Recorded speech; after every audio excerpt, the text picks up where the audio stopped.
მსოფლიოს მასშტაბით ფინანსური სექტორის სწრაფად იცვლება, თუმცა OECD-ს 2026 წლის საფინანსო სექტორის მომხმარებლების რისკების კვლევის მიხედვით ცვლილებებთან ერთად მომხმარებელთა რისკებიც, უკმაყოფილებაც და მოთხოვნებიც იზრდება. ორგანიზაციის მიერ 60 ქვეყანაში ჩატარებული კვლევა აჩვენებს, რომ თანამედროვე მომხმარებელი ციფრულ ფინანსურ მომსახურებაზე სულ უფრო მეტად დამოკიდებულია. თუმცა სწორედ ამ პროცესს მოაქვს ახალი გამოწვევებიც, რომლებიც ბანკების, ფინანსური ინსტიტუტებისა და მარეგულირებლების წინაშე დგას.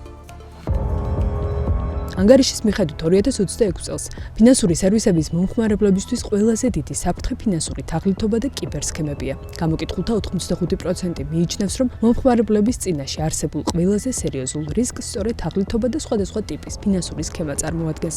მეტიც, ქვეყნების უმრავლესობა ელოდება, რომ ეს პრობლემა მიმდინარე წელს კიდევ უფრო გაღრმავდება. OECD-ის შეფასებით ციფრული ტექნოლოგიების სწრაფმა განვითარებამ საბანკო და ფინანსურ სერვისებზე წვდომა მნიშვნელოვნად გაამარტივა, თუმცა პარალელურად თაღლითური ოპერაციების მასშტაბიც გაზარდა. ანგარიში მიუთითებს, რომ 2025 წელს გამოკითხულ ქვეყნებში მოქმედი მარეგულირებლების 79%-ის შეფასებით ფინანსური თაღლითობის შემთხვევები გაიზარდა. ეს ტენდენცია ცხადყოფს, რომ მომხმარებლების მთავარი მოთხოვნა უკვე მხოლოდ სწრაფი და კომფორტული მომსახურება აღარ არის. მათთვის პრიორიტეტული უსაფრთხოება და საკუთარი ფინანსების დაცვა ხდება. კვლევის კიდევ ერთი მნიშვნელოვანი მიგნება მომხმარებელთა დავალიანების ზრდას უკავშირდება. OECD-ის მონაცემებით მაღალი სამომხმარებლო დავალიანება მეორე ყველაზე მნიშვნელოვანი რისკია, რომელსაც გამოკითხული ქვეყნების 73% ასახელებს.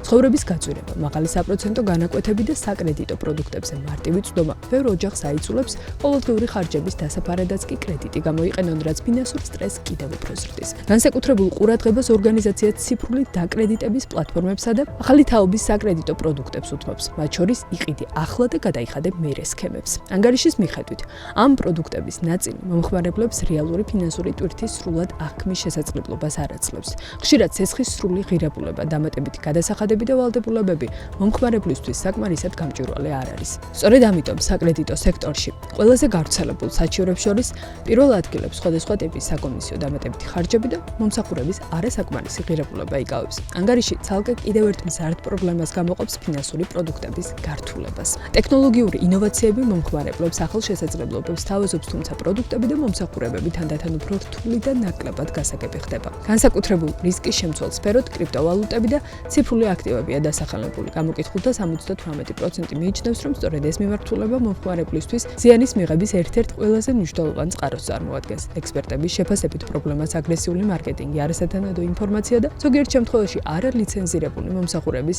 მიმწოდებლების არსებობა კიდევ უფრო ამძაფრებს. ონლაინ მომსახურებების ზრდა და ფილიალების შემცირება მომხმარებელთა ნაწილი, განსაკუთრებით ისინი, ვისაც დაბალი ციფრული ან ფინანსური განათლება აქვს, ფინანსური სისტემის მიღმა დატოვა. OECD ასევე აღნიშნავს, რომ ხელოვნური ინტელექტისა და ავტომატიზებული სერვისების გაფართოებას თან მომხმარებელთა მხარდაჭერის ტრადიციული არხების შესუსტება ახლავს. მიუხედავად იმისა, რომ ციფრული პლატფორმები ხშირად უფრო სწრაფია, ბევრი მომხმარებელი უკმაყოფილოა იმით, რომ პრობლემის შემთხვევაში რეალურ ადამიანთან დაკავშირება რთულდება. ეს ტენდენციები საჩივრების სტატისტიკაზეც ისახება. 2024-დან 2025 წლამდე პერიოდში მომხმარებელთა საჩივრების რაოდენობა გამოკითხული ქვეყნების 70%-ში გაიზარდა. OECD მიიჩნევს, რომ მომხმარებელთა ნდობის შესანარჩუნებლად ფინანსურმა ინსტიტუტებმა მომხმარებელთა დაცვის მექანიზმები უნდა გააცლიერონ, ზედამხედველობა გააუმჯობესონ, კიბერუსაფრთხოების სტანდარტები გაზარდონ და ფინანსური და ციფრული განათლების განვითარებას ხელი შეუწყონ. წინააღმდეგ შემთხვევაში ტექნოლოგიური პროგრესი, რომელიც ფინანსური სექტორის მთავარი უპირატესობა უნდა იყოს, შესაძლოა მომხმარებლისთვის დამატებითი რისკებისა და უნდობლობის წყაროდ გადაიქცეს.